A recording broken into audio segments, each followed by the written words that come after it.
تم میں سے جو بندہ اپنے والدین کے ساتھ اس نے سلوک کرتا ہے فرمایا اللہ بھی راضی ہو جاتا ہے، آمنہ کا لال بھی راضی ہو جاتا ہے۔ ذرا اونچا کہنا سبحان اللہ۔ اس کے بعد ایک ہے حقوق اللہ، ایک ہے حقوق العباد۔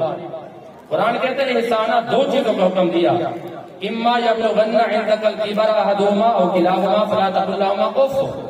فرمایا ایک بات یہ کہ والدین میں سے کوئی ایک یا دونوں بڑھاپے کی عمر کو پہنچ جائے نا، فرمایا کہ اس وقت ان کا خیال کرنا ہے، کیونکہ جب انسان بڑھاپے کو پہنچتا ہے یہ جو انسانی اعضاء ہوتے ہیں یہ ذرا کمزور پڑ جاتے ہیں اور انسان کی جو عقل ہوتی ہے وہ بھی کمزور ہو جاتی ہے۔ فرمایا کہ جس طرح تم چھوٹے تھے نا، تمہارے بچپن کی حالت کے اندر ان والدین نے جس طرح تمہارا خیال کیا تھا نا، تو اسی طرح جب یہ بڑھاپے کی عمر کو پہنچے فرمایا تم نے بھی ان کا خیال کرنا ہے۔ اب میں نے چونکہ باپ کا مقام بیان کرنا، ذرا سنیے گا امام الانبیاء نبی پاک علیہ السلام کے حدیث پاک ہے، جو سارے باپ بیٹھے نا ذرا کہیں سبحان اللہ۔ آج باپ کا مقام سمجھ کر جانا ہے، ماں کی شان بیان کرتے بھی ہیں سنتے بھی ہیں، یاد رکھنا جو باپ کا مقام میرے رب نے بیان کیا، باپ کا مقام جو میرے آقا نے بیان کیا، میں وہ سنانا چاہتا ہوں۔ میرے آقا کے حدیث پاک سنیے، اللہ اللہ امام الانبیاء نبی پاک علیہ السلام کے حدیث پاک ہے، میرے آقا نے بیان فرمایا رضا الرب فی رضا الوالد وسخط الرب فی سخط الوالد۔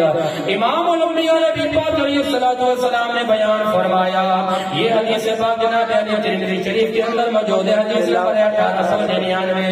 یہ انٹرنیشنل حوالہ عرض کر رہا ہوں، کوئی دوست دیکھنا چاہے تو گوگل جا کر ریسرچ کرے، گوگل پہ جا کر کتاب کا نام لکھیں، حدیث کا نمبر لکھیں 1899۔ یہ حدیث پاک آپ کے سامنے آ جائے گی۔ میرے اور آپ کے پیارے نبی زندہ نبی احمد مجتبی نبی نے کیا ارشاد فرمایا، آپ کے میرے پیارے نبی نے فرمایا رب کی رضا الوالد، تم میں سے جو بندہ چاہتا ہے کہ اللہ راضی ہو جائے، میرے آقا نے کہ سند عطا فرما دی، میرے آقا نے کہ اعلان عام بیان فرما دیا۔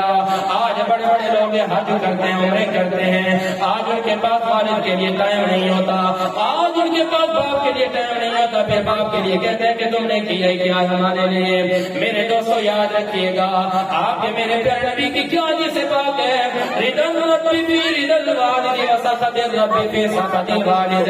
میرے پیارے نبی نے کیا ارشاد فرمایا، آپ علیہ السلام فرماتے ہیں جس کا والد اس سے ناراض ہو گیا، فرمایا عرش کا رب ناراض ہو گیا، آمنہ کا لال ناراض ہو گیا، اور جس کا والد اپنے بیٹے سے راضی ہو گیا وہ سمجھ لے کہ اللہ بھی مان گیا اور اللہ کا محبوب بھی مان گیا۔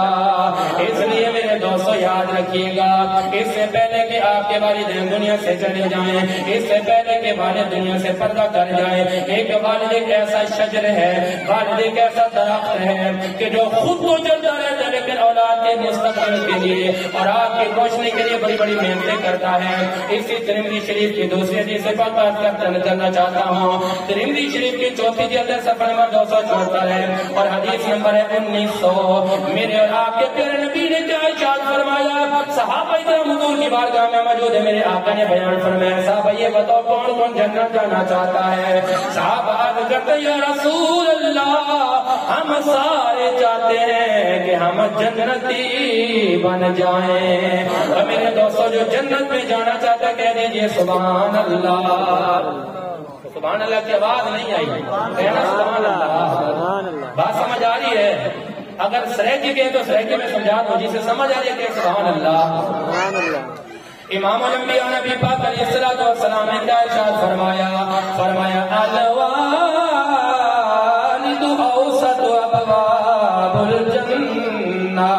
بیان فرمایا کہ جو والد کا مقام ہے، میرے آپ کے پیارے نبی نے ارشاد فرمایا والد کو اللہ رب العالمین نے جنت کا درمیانہ دروازہ بنایا۔ فرمایا جو جنت میں جانا چاہتا ہے پہلے باپ کے قدموں میں آنا پڑے گا، پھر ماں کے قدموں میں جانا پڑے گا۔ جو اللہ کو راضی کرنا چاہتا ہے، محمد مصطفیٰ کو راضی کرنا چاہتا ہے، فرمایا اس کو پہلے ماں باپ کی نوکری کرنی پڑے گی۔ جو ماں باپ کا خادم بن جائے گا، میرے دوستو یاد رکھنا وہ تو دنیا میں بھی کامیاب ہو جائے گا، آخرت میں بھی کامیاب ہو جائے گا، کیونکہ یہ دنیا فانی ہے۔ میرے یارو بہت سارے دوست ایسے بیٹھے ہیں کہ جن کے والدین اس دنیا میں موجود نہیں ہیں، آج سوائے رونے اور پچھتانے کا کوئی راستہ نہیں ہے، لیکن یاد رکھیے گا اس سے پہلے کہ آپ کے والدین دنیا سے چلے جائیں ان کی موجودگی کو غنیمت جانیں۔ میرے رب کی دریاؤں کا دریائے رحمت ہر وقت چلتا رہتا ہے۔ فرمایا جن کے والدین موجود ہیں والدین کا چہرہ تک کر حج کا بھی ثواب حاصل کر لیا کریں اور عمرے کا بھی ثواب حاصل کر لیا کریں، کیونکہ پوری دنیا پورا جہان اج سجن دا بہت ارمانے، اج سجن دا بہت ارمانے۔ جڑے سجن رسائی بیٹھے ہونا آپ سبحان اللہ۔ بھائی میاں ہر کے اندر کوئی نہ کوئی سجن دنیا سے پردہ کر گئی ہے نا، تو دنیا فانی ہے، شاید ترجمانی کرے لے آدھے دنیا فانی ہے، ہر کے چلا بن رہے ہیں۔ آج تسا ہی وے کل کرنا سو آج ایسا موجود بیٹھے ہیں ایک صاحب بھی کوئی بھروسہ کیا نہیں، کیا خبر کہ ایسا ہون آیا تو جیسا نصیب تھی کہ نہیں تھی دا۔ تو زیادہ کوشش یہ کرو کہ زندگی فانی ہے، زندگی دے ہر لمحے کو آخری لمحہ سمجھو اور اس لمحے کو غنیمت سمجھ دے، اللہ کی عبادت کرو۔ کیوں کوڑی دنیا تے کوڑا جہان اج سجن دا بہت ارمانے، اج سجن دا بہت ارمانے، اتھا لاہے پلہ بسے